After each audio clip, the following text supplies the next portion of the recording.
warahmatullahi wabarakatuh. Perkenalkan, nama saya Vera Prawesti dengan NIM 45220009 dari kelas 1 AD4 Administrasi Bisnis Politeknik Negeri Ujung Pandang.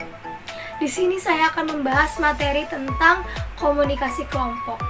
Dengan di dalamnya terdapat subpembahasan. Yang pertama yaitu karakteristik tim, yang kedua komunikasi kelompok, yang ketiga dinamika kelompok, yang keempat tujuan komunikasi dalam kelompok kecil, yang kelima langkah-langkah pemecahan masalah dalam kelompok. Baik, yang pertama saya akan membahas tentang karakteristik tim terlebih dahulu. Nah, jadi saya mengambil definisi karakteristik menurut Hutsko. Nah, di dalam definisinya itu Hutsko memberi beberapa bagian. Yang pertama itu tujuan. Nah, di dalam tim atau kelompok, tujuan ini adalah komitmen dari para anggotanya. Arah harus jelas dan berhubungan dengan organisasi paling luas. Kemudian ada bakat. Tim atau kelompok harus memiliki bakat dan keterampilan yang melengkapi untuk tugas mereka. Hal ini harus menjadi dorongan anggota untuk perkembangan selanjutnya. Kemudian ada tugas. Para anggota mengerti tugas mereka dalam keikutsertaan untuk kesuksesan tim atau kelompok. Dan di dalam tugas itu, mereka memiliki komitmen dan kejelasan tentang kontribusi individu. Dan ada pelaksanaan. Menjalankan pelaksanaan yang efektif dan berguna harus ada di dalam tim. Pertemuan dan perencanaan harus efektif, dan para anggota harus mengetahui bagaimana membuat keputusan, mengatasi masalah, dan membagi serta menerima informasi sebagai sebuah tim. Ada juga hubungan interpersonal. Para anggota tim untuk memiliki hubungan interpersonal yaitu harus memiliki komunikasi yang baik dalam memecahkan masalah atau memecahkan konflik. Mereka juga harus mendukung satu sama lain, harus saling menghargai, dan harus saling memberi perhatian sehingga level keterampilannya meningkat dan semakin tinggi. Kemudian ada penguatan. Sistem penguatan yang efektif dibutuhkan untuk peningkatan teamwork. Pada level ini, apresiasi harus tegas dan ini sangat penting untuk pembentukan perilaku tim. Organisasi atau kelompok juga bertanggung jawab untuk penguatan ini. Dan ada hubungan eksternal. Pembentukan hubungan ini dengan hubungan unit lain, hubungan di luar dari tim atau kelompok. Ini juga harus meninjau lingkungannya agar dia mengenali ancaman atau kesempatan-kesempatan yang tidak baik dari luar. Nah, jadi karakteristik tim yang ideal ini harus mempunyai tujuan tim yang dimana bisa membuat tim tetap fokus, puas, dan selaras dalam mencapai target. Kemudian ada identitas kolektif, yaitu menciptakan rasa nyaman saat berkolaborasi dan membantu anggota tim bekerja sama sebagai satu unit. Dan harus memiliki kesadaran dan inklusi, di mana memungkinkan tim menemukan cara untuk membina dinamika antar individu dan menghargai perspektif setiap orang. Dan ada kepercayaan dan kerentanan yang mendorong anggota tim untuk menghadapi perbedaan demi memaksimalkan kolaborasi. Dan yang terakhir, sebagai karakteristik tim yang ideal harus memiliki tekanan konstruktif, di mana mendorong pembuatan ide baru sehingga memberikan hasil yang lebih baik. Nah, jadi prinsip dari karakteristik tim yang pertama harus memiliki tujuan bersama yang jelas. Apapun bentuk tujuannya, usaha untuk mencapai tujuan tersebut merupakan alasan keberadaan suatu tim atau kelompok. Dan yang kedua, adanya kerjasama untuk mencapai tujuan. Maksud dari dibentuknya sebuah tim adalah salah satunya untuk memudahkan suatu program atau organisasi dalam menggapai suatu tujuan tertentu. Oleh karena itu, tujuan dari kerjasama dalam sebuah tim sangatlah penting dan menjadi ciri atau karakteristik dari sebuah tim itu sendiri. Kemudian, sub pembahasan komunikasi kelompok. Nah, di sini ada pengertian komunikasi. Komunikasi merupakan proses penyampaian informasi berupa ide, gagasan, atau pesan dari suatu pihak ke pihak lain. Kemudian kelompok. Kelompok merupakan sekumpulan orang yang mempunyai tujuan bersama yang berinteraksi satu sama lain untuk mencapai tujuan bersama. Nah, apa itu komunikasi kelompok? Jadi, komunikasi kelompok adalah proses penyampaian informasi yang berlangsung di antara sekumpulan orang.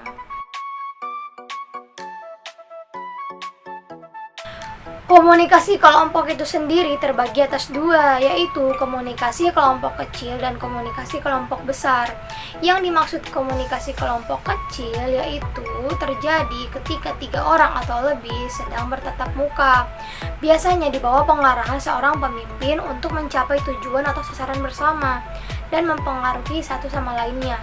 Inti dari definisi komunikasi kelompok kecil yaitu berinteraksi, saling bergantung, dan saling mempengaruhi.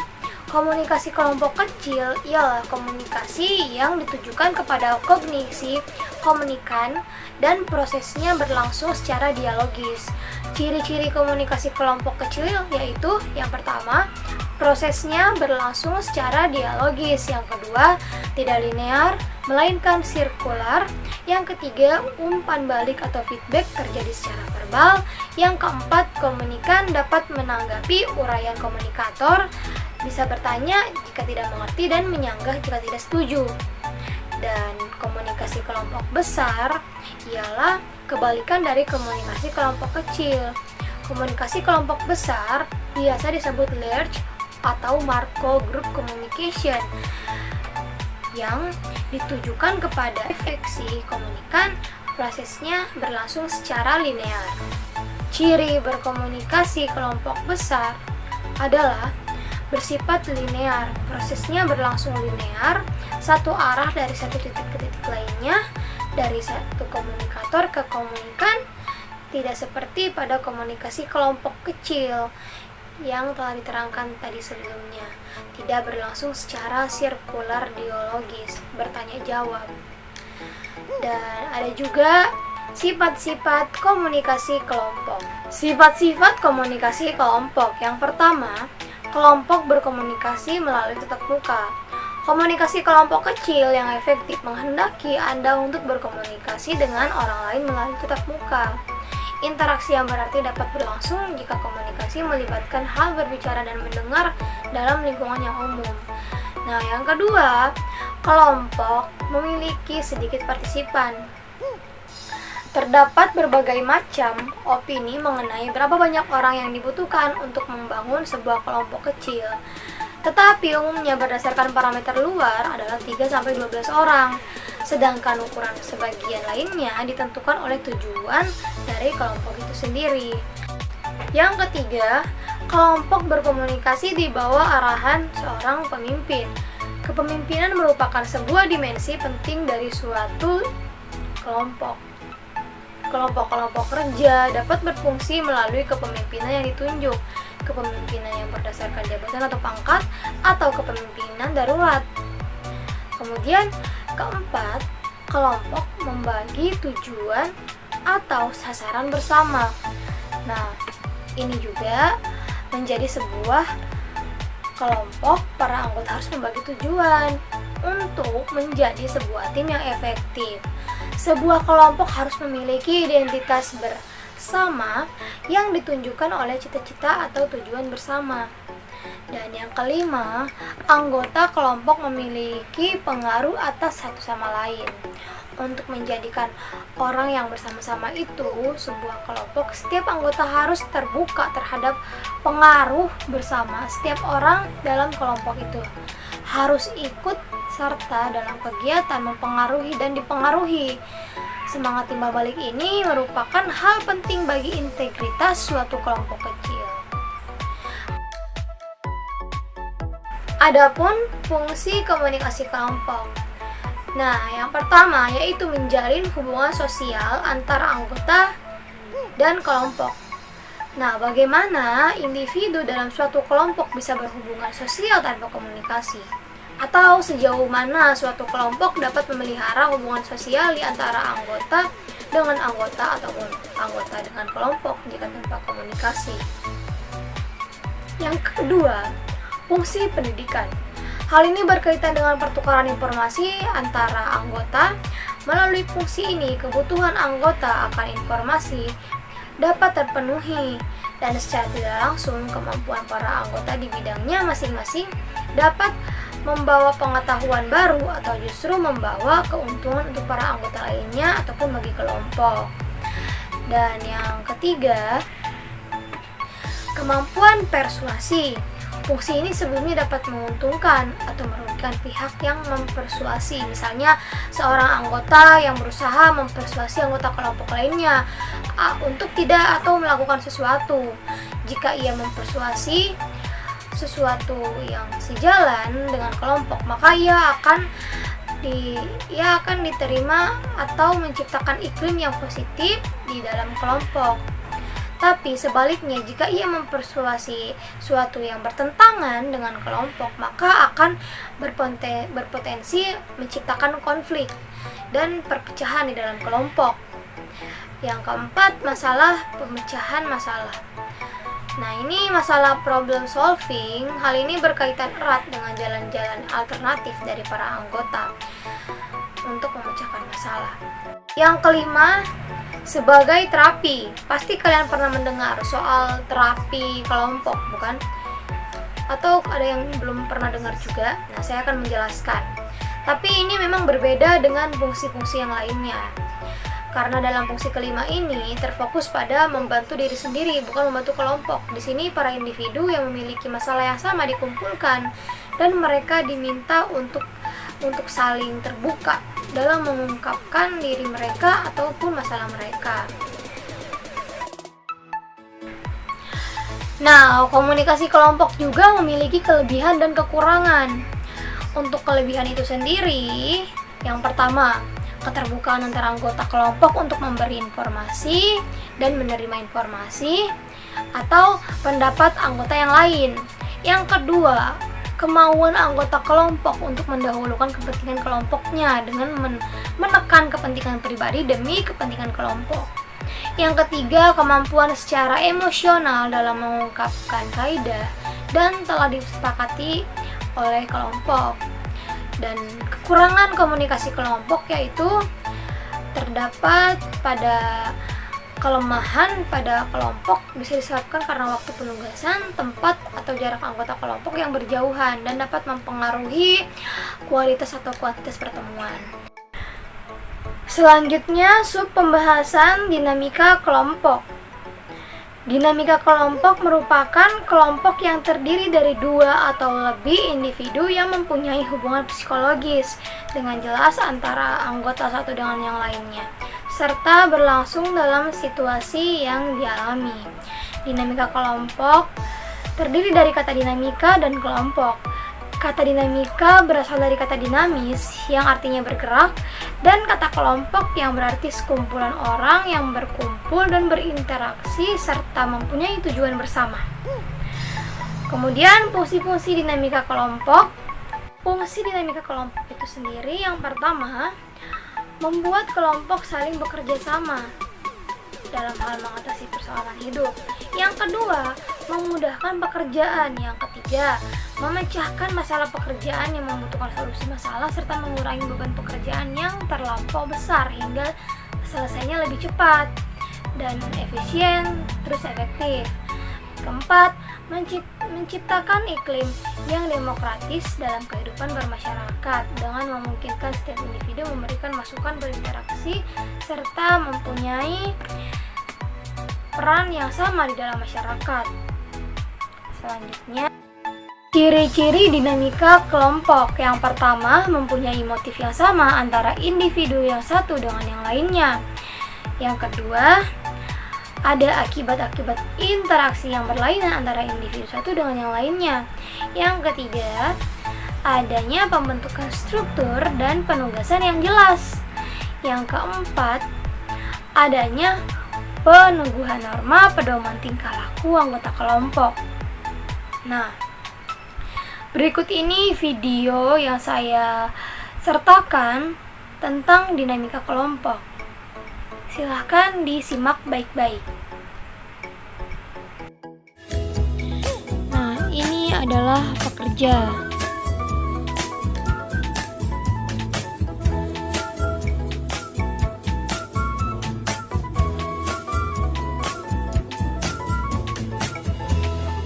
Kemudian ini adalah pekerja yang sangat efektif.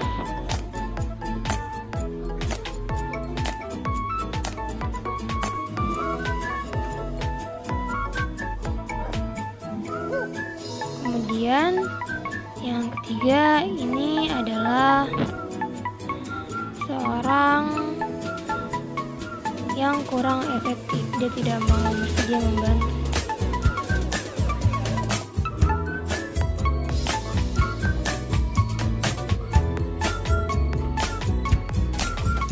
Nah, yang ini adalah potensi sumber masalah atau bisa disebut PTS.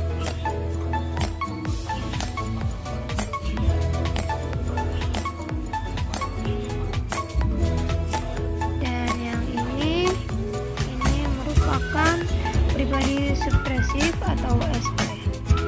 Jadi ini semua adalah ilustrasi dinamika kelompok.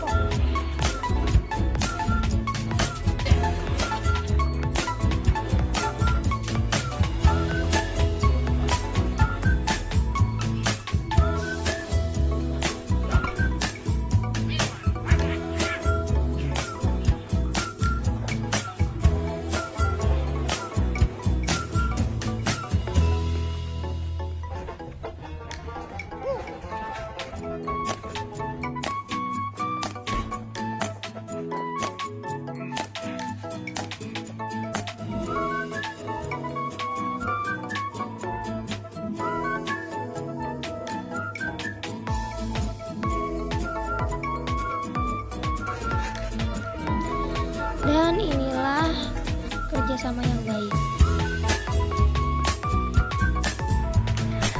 Selanjutnya ada kegiatan dalam dinamika kelompok. Yang pertama, pengenalan diri sendiri. Yang kedua, pengenalan orang lain. Yang ketiga, komunikasi. Yang keempat, kerjasama kelompok. Yang kelima, norma atau aturan dalam kelompok. Nah, adapun proses dalam dinamika kelompok. Proses pembentukan kelompok dimulai dari adanya perasaan atau persepsi yang sama untuk memenuhi kebutuhan. Dari perasaan ini akan muncul motivasi dalam memenuhi kebutuhan. Kemudian menentukan tujuan yang sama dan akhirnya menjadi interaksi. Sehingga terwujudlah sebuah kelompok. Pada tahap awal pembentukan kelompok ini akan ditentukan kedudukan masing-masing individu. Siapa yang menjadi ketua, siapa yang menjadi anggotanya. Dalam perjalanan kelompok yang akan terjadi antara anggota yang memungkinkan terjadinya perpecahan atau konflik. Tapi konflik ini biasanya bersifat sementara karena manfaat kelompok ini lebih besar. Maka anggota akan menyesuaikan diri karena kepentingan bersama dan setelah itu perubahan kelompok akan mudah terjadi. Adapun jenis kelompok sosial dalam dinamika kelompok. Yang pertama itu kelompok primer. Nah, ini kelompok sosial yang di dalamnya ada interaksi sosial yang anggotanya saling mengenal satu sama lain secara dekat dan berhubungan erat dalam kehidupan. Terus ada kelompok sekunder bila interaksi sosial terjadi secara tidak langsung, berjauhan, serta sifatnya kurang kekeluargaan. Kemudian ada kelompok formal, yaitu kelompok ditandai dengan adanya anggaran dasar atau peraturan, anggaran rumah tangga yang ada, atau misalkan anggotanya diangkat oleh organisasi. Contohnya dari kelompok tersebut merupakan seluruh perkumpulan yang mempunyai anggaran dasar atau anggaran rumah tangga. Kemudian ada kelompok informal. Nah, ini kelompok yang tumbuh dari proses interaksi, kebutuhan seseorang, daya tarik. Nah, keanggotaan kelompok ini umumnya tidak teratur Selanjutnya ada tujuan komunikasi dalam kelompok kecil. Nah, ada dua nih. Tujuan personal yaitu hubungan sosial, penyaluran, kelompok, terapi, dan belajar. Kalau tujuan yang berhubungan dengan pekerjaan itu ada dua, yaitu perbuatan keputusan dan pemecahan masalah. Nah, itu merupakan tujuan-tujuan komunikasi dalam kelompok kecil. Dan di sub terakhir ada langkah-langkah pemecahan masalah dalam kelompok. Yang pertama yaitu identifikasi masalah atau kita mendefinisikan masalah kepada anggota agar semua anggota memiliki pengertian yang sama tentang permasalahan tersebut. Kemudian menganalisis masalah. Analisis melibatkan penyelidikan berbagai sebab akibat gejala riwayat masalah. Contoh pertanyaannya yaitu siapa yang dirugikan. Untuk mendapatkan sesuatu pemecahan yang baik diperlukan standar pengukuran atau tujuan yang sering disebut dengan kriteria. Kemudian yang ketiga brainstorming, yaitu cara atau suatu alat kreatif yang membantu menaruh gagasan-gagasan pada pemecahan yang memungkinkan untuk memecahkan suatu masalah. Yang keempat, mengambil keputusan terkait solusi yang tepat. Kemudian pengambilan tindakan. Sekian materi komunikasi kelompok yang bisa saya sampaikan pada kesempatan kali ini. Kesimpulan yang bisa saya ambil yaitu komunikasi kelompok adalah proses penyampaian informasi yang berlangsung di antara sekumpulan orang. Dalam sebuah kelompok, karakteristik anggota sangat beragam sehingga diperlukan adanya komunikasi. Nah, komunikasi itu sendiri juga dilakukan dengan mempertimbangkan beberapa hal untuk mencari solusi atau mencapai suatu tujuan. Baik, kurang dan lebihnya mohon dimaafkan. Jangan lupa like, comment, share, dan subscribe. Saya Vera Pramesti. Wassalamualaikum warahmatullahi wabarakatuh. Bye.